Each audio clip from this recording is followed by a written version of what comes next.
morning, everyone. We have a real treat this morning with our speaker, Megan DeFranza. I know you have seen a description of her abstract and a little bit about her. It's on page 10 of your program if you want to read a little more. But I'm going to give you just a short introduction to her. Megan DeFranza is an internationally recognized expert at the intersection of the science of sex difference and Christian theology. In 2012, she was one of 9 scholars invited to Manchester University for the first global conference in the English-speaking world on intersex theology and the Bible. Megan earned an MA in biblical languages and an MA in theology from Gordon Conwell Theological Seminary and Evangelical Seminary, and her PhD from Marquette University. Her books and articles are regularly used as textbooks in colleges and in seminaries. The educational documentary Megan co-directed with her husband, Stories of Intersex and Faith, has been used at churches and conferences around the globe. Dr. DeFranza has also witnessed how inadequate and distorted teachings about sex differences, gender, and sexuality cause relational and sexual dysfunction for many Christians. Therefore, in recent years, she has added therapeutic training to her scholarly work because she is committed to the healing of the whole person: spirit, mind, emotions, and body. She is passionate about scholarly research presented in ways that are accessible to non-specialists and characterized by the fruit of the Spirit. And having only met her in person less than 48 hours ago, I can tell you that she is a person of integrity, passion, and compassion, and it's our privilege to hear from her this morning. God bless you as you share with us, Megan. I guess we all do it. When somebody gives birth, everybody asks them, is it a boy or a girl? What if it's neither? I have XY chromosomes. Because I don't react to the male hormones that my body makes, it converts it to female hormones, and that's what I react to. 1.5% to 2% of the population is born with an intersex trait. I was born approximately 2 months premature. They pretty much found out right away that I was different. The doctors came in and said, oh, there's a problem and it's easy to fix. It'll take a surgery, the kid will never remember it, everything will be fine. Of course, that's not true. It's rarely true. Those doctors think they're doing no harm because they see the harm that comes to a person that's differently gendered as being much greater than anything that could be done medically to our bodies. The silence on our part make us a greater part of the problem as opposed to part of the solution. In certain religious communities, some people want to relegate these issues to like human brokenness or sin, not understanding the deeply biological, psychological, and physiological issues that are involved here. When you say that intersex is a result of the fall, what I hear is it's legitimate to forcibly alter my body. Many parents and doctors feel like God only wants male or female, so they see intersex as a problem that needs to be fixed. 10 to 15% of medical students say religion is why they don't want to provide health care to people with sex and gender differences. But intersex people just see things differently. I believe firmly that it was God's intent. God doesn't make mistakes. I've kind of embraced being intersex. I've met a whole community of people like me. If I'd never had the first surgery, I would never have required a surgery in my life. It is undeniably, unquestionably time to stop cutting the genitals of infants and children just to put them into male-female boxes to placate our cultural discomfort. If there are laws to protect all of us, that will be my restitution. Maybe in the case of intersex, it's society that needs to be healed and not us.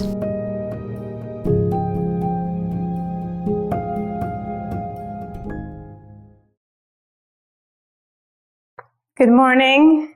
Good morning. Thank you for being here this morning, and I want to thank the conference planners for the gracious invitation to be with you today. It's my honor, and I'm grateful for the work that all of you have done in the sciences. I'm a theologian, But my doctoral dissertation was on sex differences as well as theology and the image of God, and that can be found in my book, Sex Difference in Christian Theology, Male, Female, and Intersex in the Image of God. I don't know how many of you knew Hessel or Bud Bauma, who, I see some hands, taught biology at Calvin College for a number of years. He was studying intersex from the biological perspective since the 1970s. And I once saw him put a slide up on a board where he said, here's a slide of gonadal tissue. Up here you can see testicular tissue, and down here you can see ovarian tissue. This is the work that he was doing. I'm not a biologist, but I'm dependent on people like Dr. Bauma and like many of you who have done the hard scientific work. My job as a theologian is to say, given this scientific work, how do we think about this Christianly? How do we relate this to Scripture? How do we relate this to Christian history and tradition? I wanted to start with the documentary because whenever I speak, I get uncomfortable speaking for a community that I'm not a part of. And so I like to give them the voice that comes first. Would love to show you all the full documentary. It's 80 minutes long, so it didn't fit in the program here, even though we wanted to do that. But these are Christians on this video, many from very conservative Christian denominations. Leanne is a part of the Orthodox Presbyterian Church. Megan is a homeschooler from Colorado Springs who grew up in the Missouri Synod Lutheran. Anunnaki is a Catholic. And Marissa grew up in a Baptist home. So these are conservative Christians whose bodies were born different than the majority and who have had to wrestle with these questions in their own lives. So I like to give them the priority of place. So intersex is a new term, but some of you may be familiar with some of these older terms like hermaphrodite and androgyny. Differences of sex development is a newer term, or variations in sex traits you'll hear sometimes. In the medical community, it's often called disorders of sex development, but that presumes a certain stance toward bodily difference. And in the community, some people see their intersex difference as a medical problem, medical challenge, and others say, well, yeah, I have medical challenges, everybody does, but the way that affects my sex and gender is not the medical problem. So a few people in the intersex community will use the word hermaphrodite of themselves, but we don't use that for other people unless they tell them that's the term they prefer. Intersex folks have a hard time going to the emergency room. Like, how do you tell doctors, my body is really different? And so one of my friends, actually Anunnaki in the film, says, whenever I go to the emergency room, I need to say one word, hermaphrodite. And then they know what I'm talking about, and I don't have to explain my particular variation. I'm going to put up several kinds of variations of intersex traits. These are some of the most common are the first two, congenital adrenal hyperplasia and androgen insensitivity. Intersex occurs, and I had some help on the board here, thank you. Intersex is a term that relates to biological sex, and biological sex has many different traits. It happens at the genetic level, the gonadal level, the hormone level, the cellular level, internal reproductive structures, genitals, secondary sex traits, and the things that happen at menopause and andropause. So sex traits are many.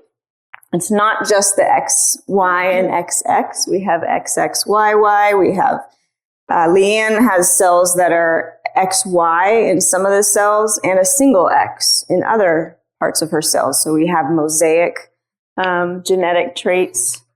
Gonads, as I just said, can be ovaries or testes. You can have one of each. And you can have gonads, as Dr. Bauma showed me, that are a blending of testicular and ovarian tissue. Now, hormones don't just come from the gonads, so I've listed them separately, but hormones have to be received. And in androgen insensitivity, what you'll see is that these people have XY chromosomes, typically male. I don't have to explain that in this room. I do it other places.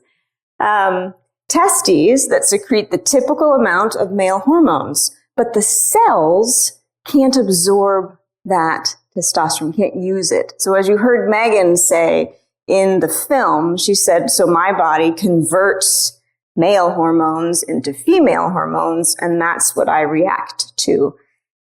It is what happens at puberty when testosterone surges again, but testosterone and estrogen are not that different from each other chemically. You guys, some of you will know that better than me, how to explain that.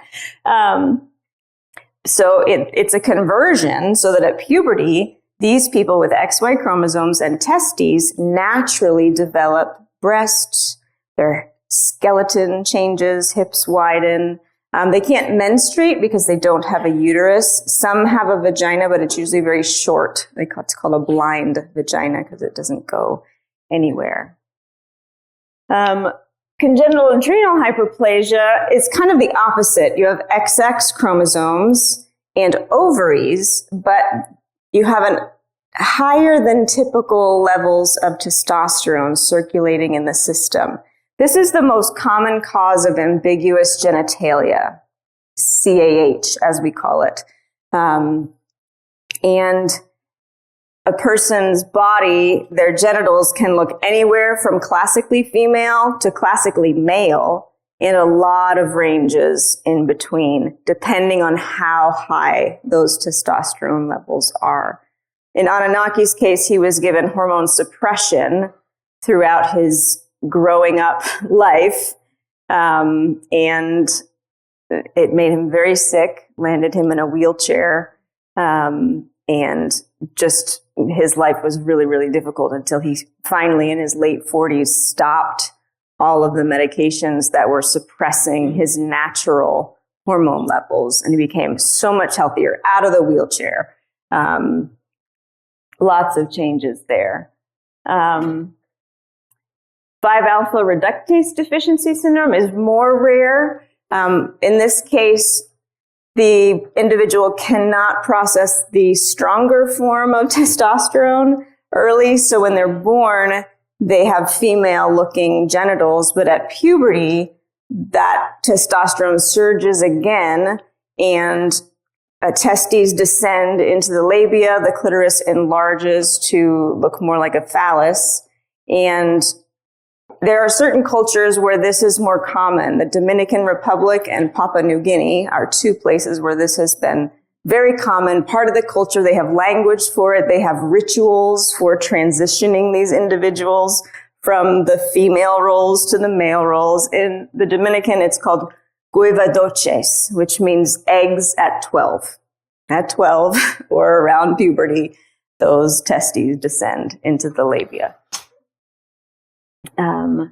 Ovotestes I've explained, and many other variations. So the other thing you need to know is that some of these intersex variations impact gender identity, and some really don't. CAH is, people with CAH are often dissatisfied with the sex they're assigned at birth, and many of them identify as non-heterosexual. People with androgen insensitivity, over 90% identify as women. That's their gender identity, and their sexuality, is varied because sexuality is varied. So if you're an intersex person, so if you're a non-intersex person, we call that endosex. So your all your sex traits line up in a typical fashion. But if you're intersex, then one of these or many of these traits is going to vary. But an intersex person can have any gender identity or any sexual orientation. They can identify as transgender, a transgender man, a transgender woman, although that's not the majority. they can identify as gender non-binary or agender or gender fluid. And many of them don't want you to assume that just because their body is a mix of sex characteristics, that their gender is necessarily gender non-binary, because their gender oftentimes is male or is woman or man.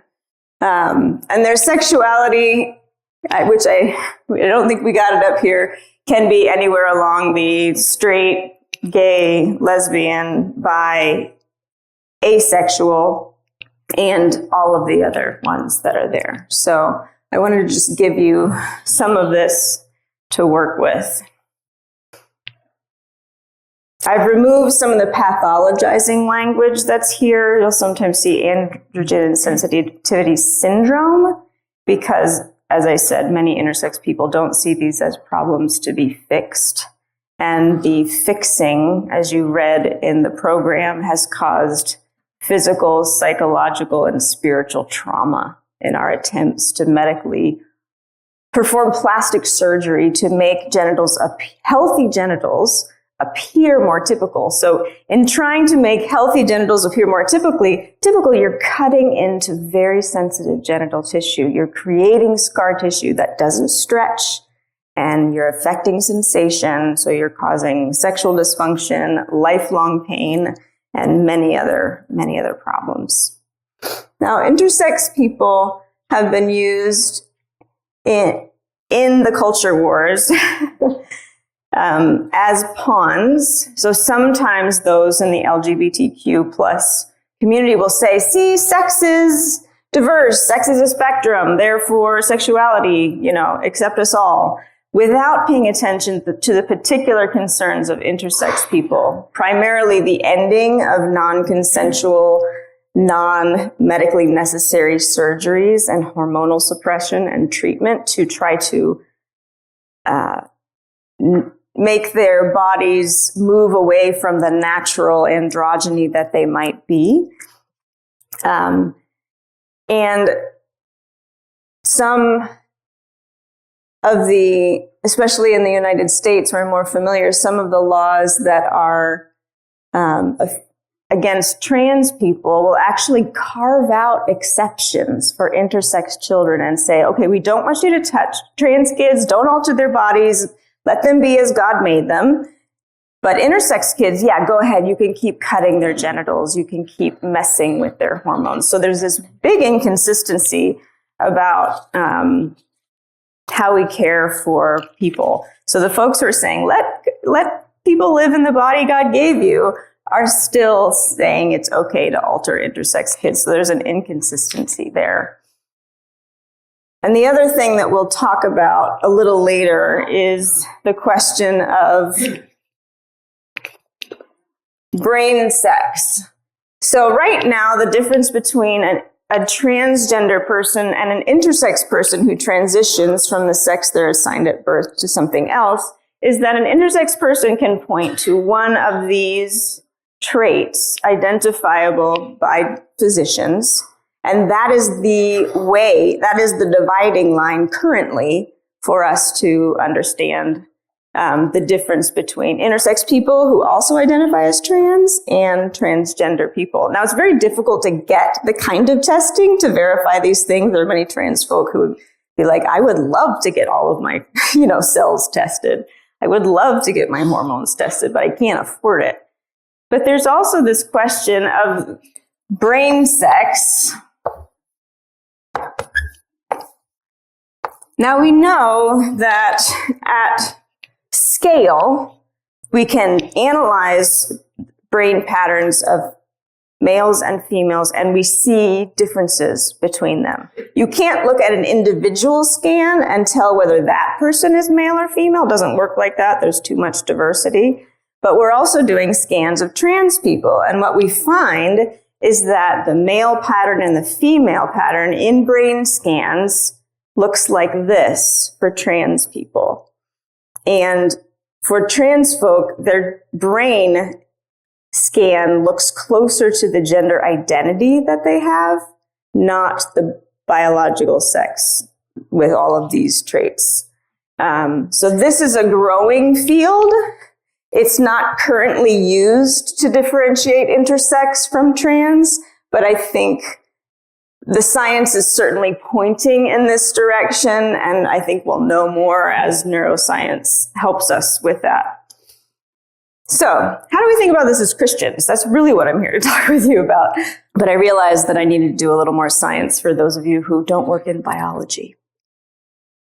So, this is very important for us to figure out, and thankfully, we find help in none other than the words of Jesus, who in Matthew 19 is answering a question, weighing in on a Jewish first century debate about how can I get rid of my wife? If she burns the toast, can I divorce her? And Jesus says, wait a minute, you've forgotten that God made them male and female and the two should become one flesh. He's quoting the first chapters of Genesis. And then the disciples are like, well, if it's hard to get divorced, maybe we just shouldn't marry at all. Jesus was saying, no, you're not understanding me. Not everyone can accept this, but those to whom it is given. For there are eunuchs who have been so from birth, and there are eunuchs who have been made so eunuchs by others, and there are eunuchs who have made themselves eunuchs for the sake of the kingdom of heaven. Let anyone accept this who has any idea what I'm talking about. I have a 50-page chapter in my book, Sex, Difference, and Christian Theology, on the history of the interpretation of this passage, okay? It's been translated and interpreted very differently through the ages. The second category of eunuch, castrated men, was very familiar in the ancient world. Boys and men had their testicles crushed or removed. They were mostly enslaved people. Boys kidnapped and castrated and sold into slavery to serve in aristocratic households in the first century where Jesus is talking. They were very expensive slaves, and they were used as exotic sex toys by those who could afford them. People would castrate boys and pimp them out as prostitutes. Sexual slavery was a major problem in the ancient world, and it bothers me that it's not addressed in the New Testament. I have some other writings where I say, well, could this word in this context be addressing sexual slavery? Because it's not there. They were also used as high-ranking slaves in some households because they couldn't impregnate royal women and thus threaten the dynasty.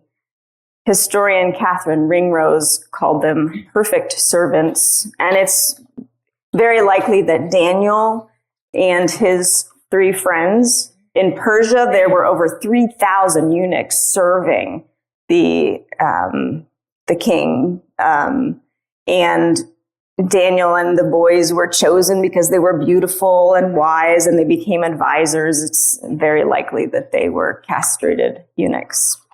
The other kind of castrated eunuchs known well in Jesus' time were men who practiced self-castration in worship of the Great Mother, which was a popular ancient religion, the Magna Mater. And if men could castrate themselves in worship of the Great Mother, why wouldn't Christian men think that they could not castrate themselves in honor of the kingdom of heaven? Like, if you're really devoted, are you more devoted than these guys who are worshiping the Great Mother? Now, this may sound crazy to some of us, but in the ancient world where people were often killed for their Christianity and they shed blood for their testimony, it wasn't too radical an idea to castrate oneself for the kingdom of heaven. And many men did this, so much so that at the Council of Nicaea, they actually made a ruling and said, if you've castrated yourselves, you can't be ordained. But if someone castrated you against your will, you can be ordained. And yet some men still were taking Jesus literally beyond the Council of Nicaea. The church eventually tried to convince people, no, these are monks and nuns. These are religious people who renounce marriage and dedicate themselves to God. But it took many centuries for the Roman church to get there. Some Christians believe that they were inaugurating the kingdom of heaven because several verses later in Jesus's speech in Matthew, he talks about at the resurrection where there is neither marrying or being given in marriage, but being like the angels. And angels were pictured in ancient iconography as beardless men, which is exactly how eunuchs presented in the world. So when you see ancient pictures of eunuchs and ancient pictures of angels, they look very much the same. Some believe they were rejecting the patriarchal power and privilege of the day. Angels also were mediators between God and humanity, between the aristocrats and everybody else, and between men and women. And in the Byzantine Christian Empire, it became very common, well, not very common, but some in the mid to late Byzantine Empire, parents would even castrate their own boy in order to give him the opportunity to serve as a eunuch either of the emperor and the empress or in the church. So there was an understanding of that in the Eastern Church. In the Roman Church, they castrated boys to sing in the choir because women must be silent in churches. But if you want a really robust choir, you want all the voices. And this went on for centuries. The last castrati singer to sing in the Sistine Chapel was in the 20th century. Alessandro Morici. He was called the last angel of Rome, and you can actually listen to a recording of his voice from 1902 on YouTube. He died in 1922, 101 years ago. I find this very important to this current conversation because very strong statements have come out of the Vatican about not altering sex traits. And yet for 19 centuries, Rome was doing exactly that for their choirs. But back to our text, I digress. In all of these discussions about whose bodies were altered, it's important that we go back to our text and realize there's another kind of eunuch that Jesus mentioned, those who've been eunuchs from birth. Now, we know that being circumcised was a really important thing in Judaism. Therefore, one needs to know whom to circumcise and who should not be circumcised.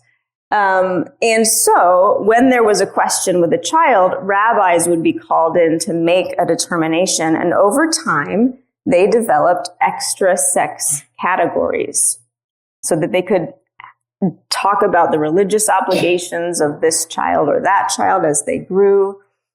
The saris chama, this is Hebrew and it stands for eunuch of the sun. Saris is the word for eunuch, chama is the word for sun.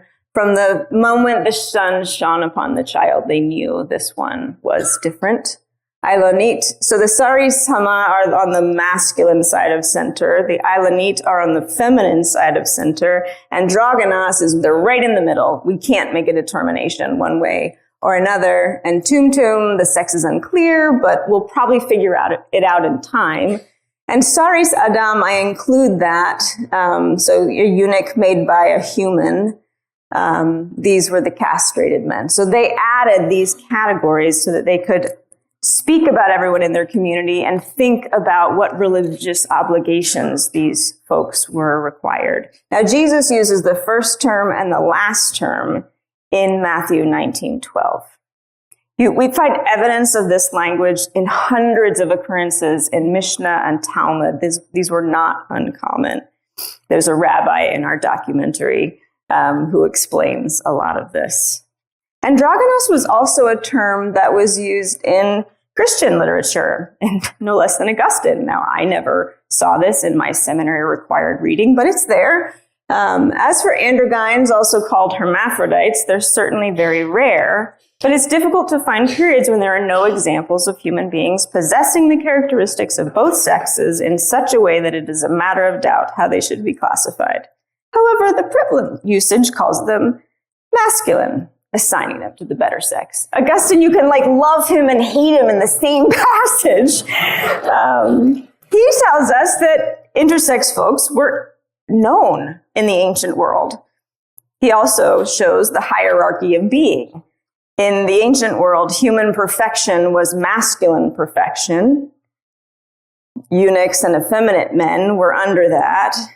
Androgynos and hermaphrodites were kind of in the middle. And then you had the feminine people at the bottom. Roman laws covering what was required. Basically, eunuchs had a third legal status in the ancient world. They couldn't testify in court or leave a last will and testament. And if you look at the root word of that, you may understand why.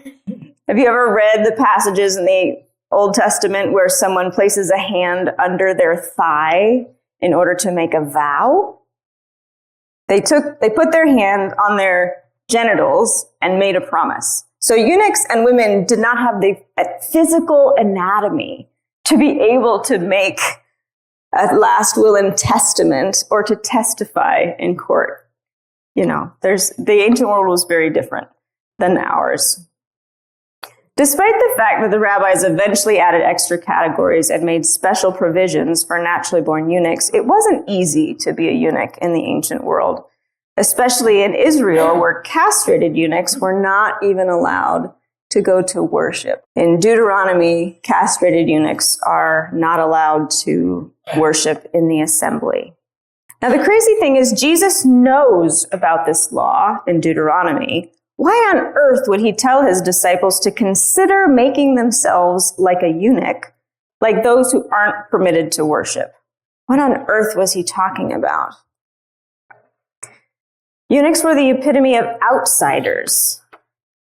But what I love about Jesus is he kind of had a thing for outsiders. He got in trouble for hanging out with outsiders. And Jesus knew that this Deuteronomy passage was not the only passage in the Hebrew Bible that addressed eunuchs. He knew about this very important passage in Isaiah, which talks about eunuchs. Eunuchs who are like, come on, God, we love you, we want to worship you. Why are we cut out from worship because of our bodies in Deuteronomy? So they complain, and the Lord cares about their complaints and speaks to them through the prophet Isaiah, saying, don't let the foreigner join to the Lord say, the Lord will surely separate me from his people. Do not let the eunuch say, I'm just a dry tree. For thus says the Lord to the eunuchs who keep my Sabbaths, who choose the things that please me and hold fast to my covenant, I will give in my house and within my walls a monument and a name better than sons and daughters. I will give them an everlasting name that shall not be cut off. Even God or Isaiah can work a pun into their blessing. You'll get it in a minute. And to the foreigners who join themselves to the Lord to minister to him, to love the Lord, be his servants, keep his Sabbath, don't profane it, hold to the covenant. These I will bring to my holy mountain and make them joyful in my house of prayer. Their burnt offerings and sacrifices will be accepted on my altar, for my house shall be called a house of prayer for all people. All throughout the Old Testament, we hear instructions given to Israel to keep themselves separate from foreigners. Actually, the passage in Deuteronomy that excludes castrated eunuchs excludes foreigners and the children of foreigners from being able to worship down to, so many generations. And so many scholars believe that the exclusion of eunuchs in Deuteronomy 22 has to do with this practice as part of cults and other religions outside of Israel, like the Magna Mater, where men would castrate themselves in worship of their deity. Now, that was the rule earlier in Deuteronomy. But by the time we get to Isaiah, God seems to be doing something new. Not only in including eunuchs, but now including Gentiles who are also forbidden to worship in the assembly, according to Deuteronomy. The very people God had said not to mix with are now being given blessings. So looking back at this first part of the passage, we see that God is promising a special blessing on eunuchs. He doesn't bless them by fixing them. He doesn't bless them by returning them to some perfect manhood so they can propagate their name as good Jewish boys did by having sons who begat sons who begat sons. God promises them an everlasting name. And while this promise is given in the book of Isaiah, it took a while for God's people to get with the program. Certainly Matthew 19 Jesus was reminding his disciples of what God had said in the prophet Isaiah. Jesus quotes a lot from Isaiah in the book of Matthew. And he says that eunuchs can be exemplary disciples. But the early church needed an angelic visitor, like the Son of God wasn't good enough, to finally get the point across. And this we find in the book of Acts, where an angel says to Philip, go down to the road. And this is a very familiar passage. Here is an Ethiopian eunuch. So he's an official in the court of Candace. He fits that ancient description of eunuchs who were slaves in aristocratic households and trusted to guard haram, to take care of finances, to do lots of things. But he had traveled all the way from Ethiopia to Jerusalem to worship. And he's returning home in his chariot. And he happens to be reading the prophet Isaiah. How about that? And Philip asks him, do you understand what you're reading? He says no. He invites him into the chariot. And Philip, from this passage, starts to tell him about the good news of Jesus. And then the eunuch asks, what is to prevent me from being baptized? Now, until I studied eunuchs in the ancient world, this question didn't jump out at me. But after learning that eunuchs were not allowed to worship with Israel, after realizing that he would travel all these miles from Ethiopia to Jerusalem, he couldn't enter the court of men, he couldn't enter the court of women, he could only enter the court of Gentiles, so he's a third-class citizen when he goes to worship Yahweh in Jerusalem. And so he's wondering, what is my status going to be if I follow this Rabbi Jesus? Am I still going to be a third-class citizen in my religious community? The frustrating thing is that we don't get to read what Philip said to him. Sometimes I wonder if he said what Paul says in Galatians, that through baptism, we are clothed with Christ. There's no longer Jew or Gentile, Jew or Ethiopian. There's no longer slave or free. There's no longer male and female, for you are all one in Christ and heirs according to that promise. I don't know what Philip said, but someone said the chariot should stop. And they both got down, and Philip baptized him, and then was whisked away by the Spirit. Now you might be thinking, okay, Megan, that's all well and good, but we know that God created Adam and Eve, male and female, in Genesis. So how do we reconcile what Jesus says in Matthew, with what Isaiah says, and with the book of Acts? I'm very glad that you asked. Now, I am sure that as science professors at Christian universities, you spend a lot of time helping students understand that the opening chapters of Genesis are not a science textbook, that it's a theological text written in Hebrew poetic style, communicating truths about God and humankind. And it has certain themes, and we see one important theme is this theme of separation, separating light from dark, separating the waters below from the waters above. We heard during our devotions, thank you so much, that they had a different cosmology in the ancient world. The waters were below and the waters were above. And so God is separating those waters from the other. And then we even see that the animals are separated into different categories: fish of the sea, birds of the air, and living things that move on the earth. Now, this is the time for you to talk back to me. Can you think of animals that do not fit these creation categories? Bats. Frogs. Whales. Flying squirrels. Flying squirrels. I haven't heard that one. Platypuses. Penguins. Ostriches. There are many animals that don't fit into these categories. Have you ever heard a sermon on Genesis 1 that says bats are a sign of the fall? That whales are a sign of the fall because they do not fit the creation categories that we find in Genesis 1. These are animals that blend these categories together. So why do Christians automatically assume that people whose bodies fall between male and female are signs of the fall and not what God wanted, simply because they're not listed in verse 27? Genesis 1 lists night and day, but omits dawn and dusk, which are the times we take out our phones to take pictures of the glory of God being seen in the sky. They list land and sea, but no shore, no marshes, no estuaries where saltwater and freshwater mix. And estuaries have an important place in Earth's ecosystems. I don't think we would call them a result of the fall. I think we would call them God's good creation. So if we can call estuaries good, can we call male and female and all the gradations in between good and beautiful and as God intended? Now, theologians are a lot like scientists.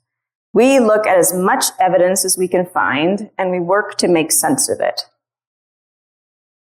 We establish hypotheses and theories to make sense of the data. Now, the question before us is, how do we honor the opening chapters of Genesis, the creation of Adam and Eve, male and female, and reconcile this with the data in Isaiah, Matthew, and the book of Acts? Now, here are a few hypothetical theological lenses that I've come up with that I believe help us to honor all of these passages in Scripture. What if, instead of interpreting Adam and Eve as the pattern after which all people are made, we interpret them as the parents? What if we, instead of interpreting them as God's best or the only kinds of humans who are good, we see them as the beginning of the story? What if, instead of seeing them as the exclusive model, we understand them as the statistical majority? Understanding Genesis as the beginning of the story helps us to honor all of the Bible, interpreting each segment in context. Now, the story begins in Genesis with this theme of separation, a theme that runs through other earlier parts of Israel's story, making distinction between clean animals and unclean animals. Unclean animals bring abomination on the one who eats them. And they have to make these separations so that they can remember that God has separated them from the nations. God delivered them from Egypt. God made them their own, his own. We find light and darkness, these separations in Genesis. We find instructions in Leviticus about not mixing creation categories. And many of the animals that are forbidden are those that mix creation categories. Shellfish, they're in the sea, but they do not have fins and scales. Bees, things that swarm, are in the sky, but they're not birds. A lot of these are the animals that Israel is forbidden to eat. And in Deuteronomy, we hear, don't mix seeds of the different kinds in your garden. Don't mix two kinds of fabrics at the loom. Don't mix up men and women's clothing. Don't let eunuchs worship with Israel. Don't let Gentiles worship with Israel. This theme of separation is big. And holy, the word for holy in Hebrew, means separate. Israel was separated from the tribes of the earth, and they were given rituals to help them remember their story, So that in the garden, they would remember that they're separated. At the loom, they would remember that they're separated. At the table, they would be reminded that they are to be separate. But then God does something new in this passage that we talked about. And then God does something really new by becoming incarnate. And Jesus says new things to us. And he says, "He who has ears, let them hear." And then we see the church doing new things. We have Philip's baptism. We have Peter commanded to eat the foods that make one an abomination. And we have Peter commanded to stop separating from Gentiles. And we have Galatians 3, which we also read. Adam and Eve are the beginning of a grand story that over time folds in other kinds of people. The Christian story is not a circle. It's not creation, fall, and return to the garden. The Christian story is a story that has a beginning, it has a middle, and it has an end. And as we look at that end in Revelation, we see a great multitude gathered before the Lamb worshiping from every nation, tribe, people, and language. Now talk to me. In the garden, do we have different kind of people groups? Do we have different kind of languages? Do we have different kinds of tribes? The end of the story is not like the beginning. The end has so much more diversity than what we find at the beginning. We are not called to return to Eden, even though I named my second child Eden, because Eden is really important. We're not called to get back to Eden, but we're called to live into the already but not yet, seeing the kingdom that God has promised us. But the truth is, we are not yet a house of prayer for all people. Our churches are not places where everyone is welcome. I've talked to so many intersex people who are not welcome in churches.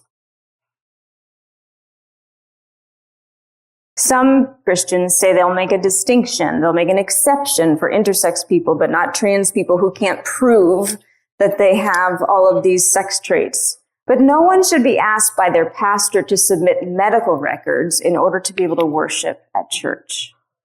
Right? I hope you can agree with me on that. This is what I hear from intersex people. This is a friend of mine, a Christian, who talks about when people go through cancer or their kids go through cancer, people are supportive. But with an intersex kid, there's no support from the church. The kids are shamed. Families are asked to leave churches.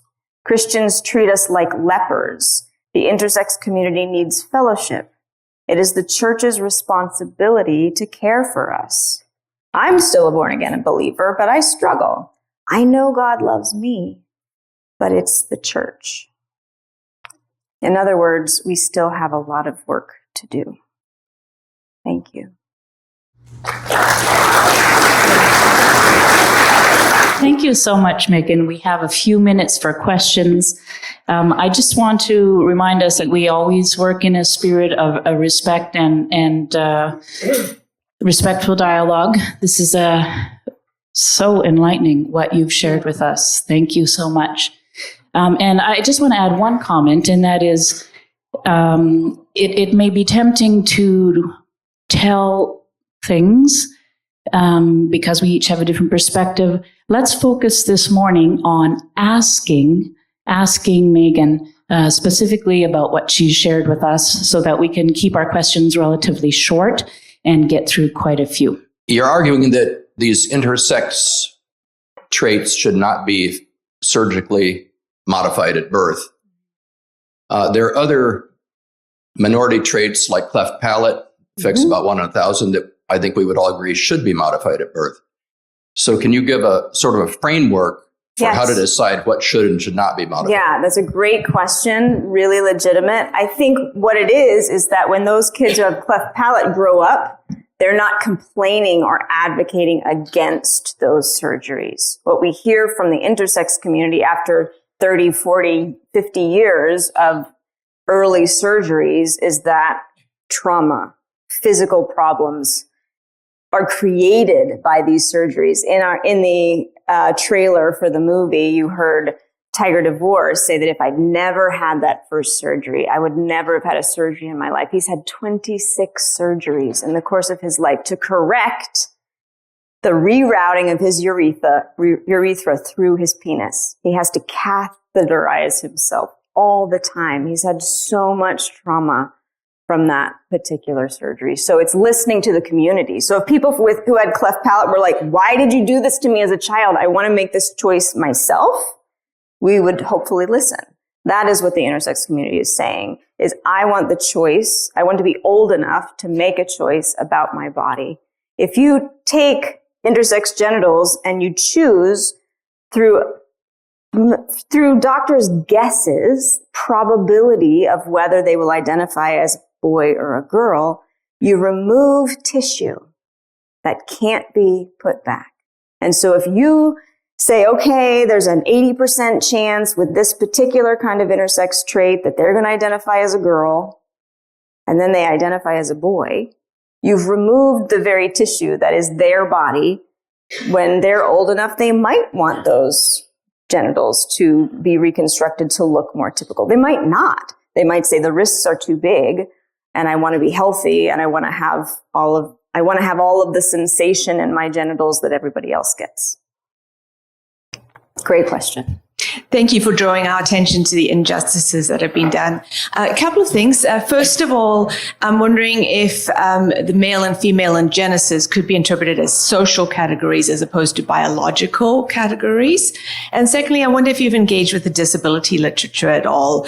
There's a lot of arguments that conditions such as Down syndrome be considered as creational diversity as opposed to disability. Mm-hmm. I guess one of the big differences, and I would also question, how much we look at conditions, or I'm not even sure what term to use anymore, right, that are variations, like 1% of the population to define sort of what's normal. And of course, we only have access to a world tainted by sin.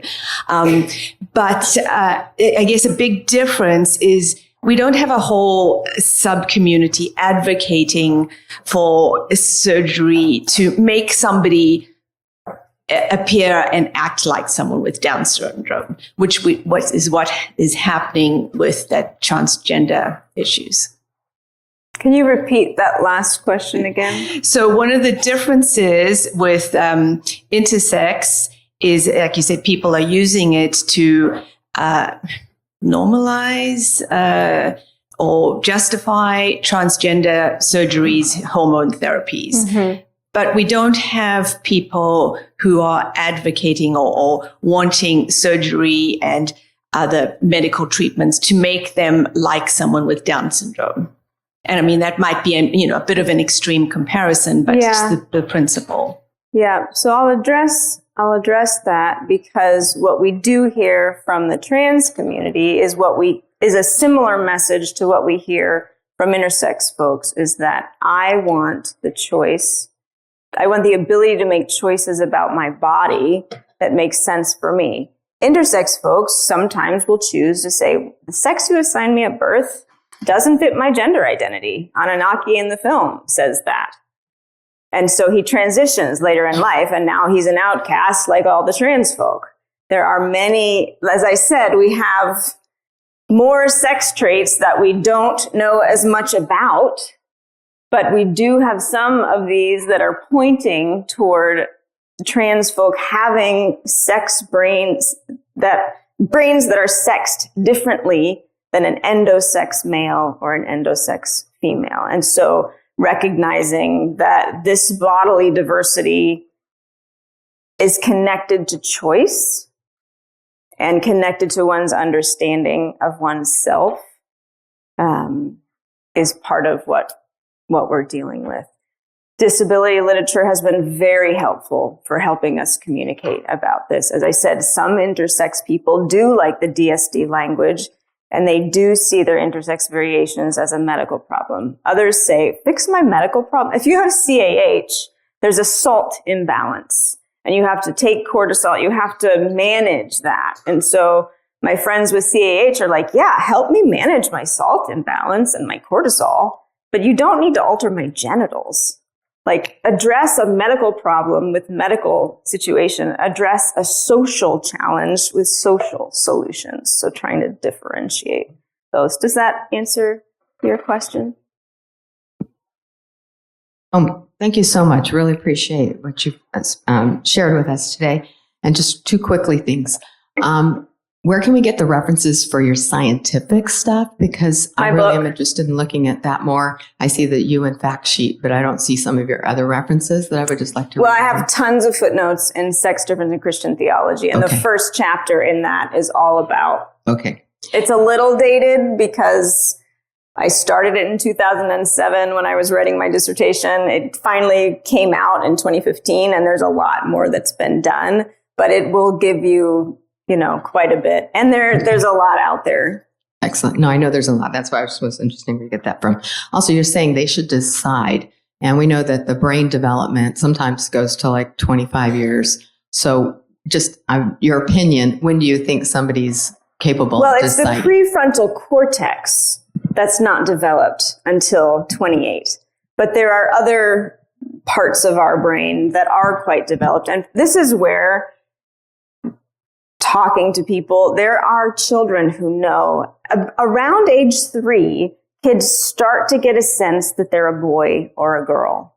And there are a minority of children who say, wait a minute, I don't feel like a girl. I don't feel like a boy. I am really uncomfortable with this stuff. It can happen that young, 3, 4, 5. And we know from research and studying folks that many of them, that persists into puberty and beyond, whether or not they have had medical interventions, hormone interventions. So this is where the listening to the community is really important. And I know we don't have these long-term studies yet. As Donna Strickland said, look, we're in the middle of doing this science. So we're trying to figure it out. But having looked at the literature, there is so much evidence on the side of biological influence on gender identity and gendered behavior. And again, I referenced CAH. Why is it? So 48% of the intersex community is not interested in affiliation with the LGBTQ community. 52% are. That is significantly higher than 7% of the endosex community. Which to me says there's something going on here biologically, and some intersex traits have, like I said, a lot of dissatisfaction with sex assignment or a straight sexuality, and others don't. Why is that? Well, it's because their sex traits are different.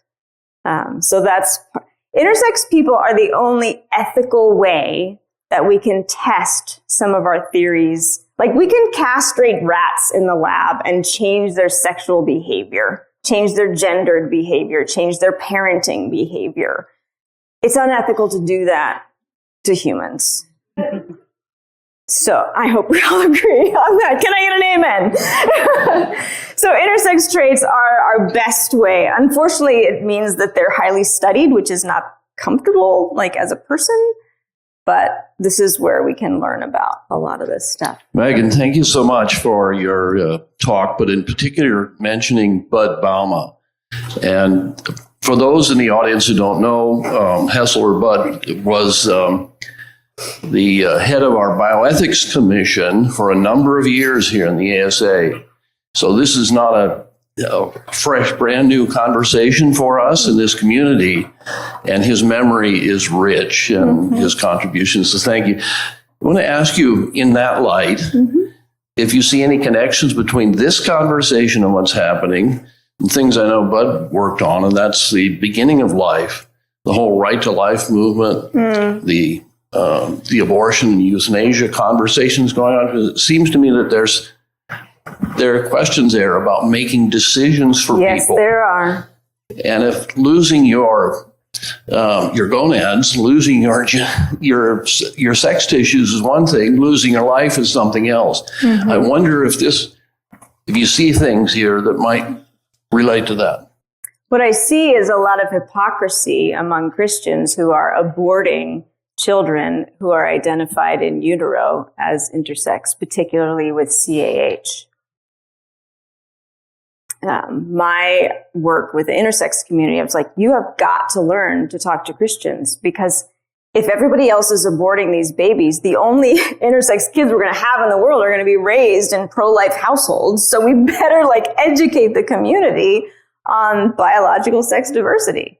So there's a lot there. The in utero testing, genetic testing, we can decide not to implant embryos which have these genetic traits. So it's very much connected to that conversation. Hi, Megan. Thank you for your talk. You refer to Matthew 19, where Jesus mentioned eunuchs, and you suggest that there are might be the intersex community. So I'm wondering, because the context was talking about who are better to not married. And so do you suggest that Jesus here is saying eunuch people, they are they're better to not get married to avoid their fleshy thoughts or the flesh? And is it what the current intersex community believe? Thank you for saying that. There are some intersex folks who say, hey, I'm asexual. Sally Gross was actually ordained as a Dominican priest and says, I'm a natural celibate, actually converted from Judaism to Christianity because there was a place for celibacy. But there are many intersex folks for whom that doesn't feel like a gift. And what we hear when the Apostle Paul is saying that I can't impose this on you. I recommend that all of you would renounce marriage so that you can devote yourselves entirely to the Lord. And in my own mind, if endosex males and females can choose to become like the eunuch, can the eunuch choose to become like a male and female and enter into marriage? Just a question that. Hey, thank you so much for that talk. I'm not a theologian at all, and so I don't know what our... Every Christian is a small T theologian, maybe not a capital T theologian. When you were talking about Genesis 1 and separation of light and dark, water and water, I immediately assumed you were heading to Genesis 2 and the separation of Eve from Adam. And then you were going to say something about, hey, Adam prior to that separation has these intersex readings. Are there intersex interpretations of Adam prior in to Judaism separation? and in Christianity. Yeah, they will say that the human, which is made from the dust, I like to call it the earthling, because they're made from the earth. So the earthling, some will say, was originally a hermaphrodite, and then there was the separation. And again, is this a literal text? Is this a theological text that might be using metaphors? We're not going to debate that today. Okay, we have one more question, and then we're going to end this morning. Yeah. Thank you for your talks, very enlightening, and this all makes a lot of sense. The thing that I wish you would explain a little bit more clearly, because I'm confused, is what are the where is the moral boundary between immoral and moral sex practices? We have Moses' law in Leviticus, a man should not lay with his women, but a man should not lay with a man as with a woman, but expand this a little bit more, like you shouldn't lay with, it includes adultery. You shouldn't lay with your father's wife because it would dishonor him. You shouldn't, it's all these things. So it's a lot of, it's not just homosexuality there. It's adultery. There's a whole gamut of being unfaithful to your wife. But it's in that category, and it's a whole bunch of things we should not engage with. And in the book of Acts, when they try to figure out what laws the Gentiles were supposed to keep, they were supposed to abstain from sexual impurity.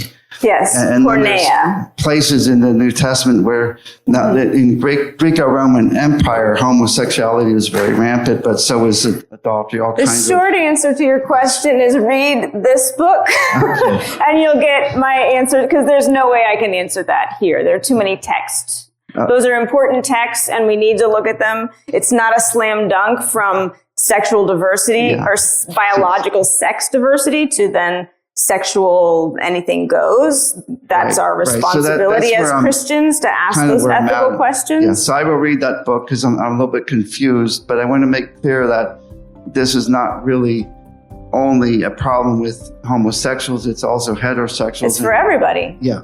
Yeah, and the Christian tradition, helps us think about what should sexual ethics be today for all of us. Well, thank you for asking that. Thank you, everyone, for your questions. So please join me in thanking sincerely again Megan DeFranza for her words.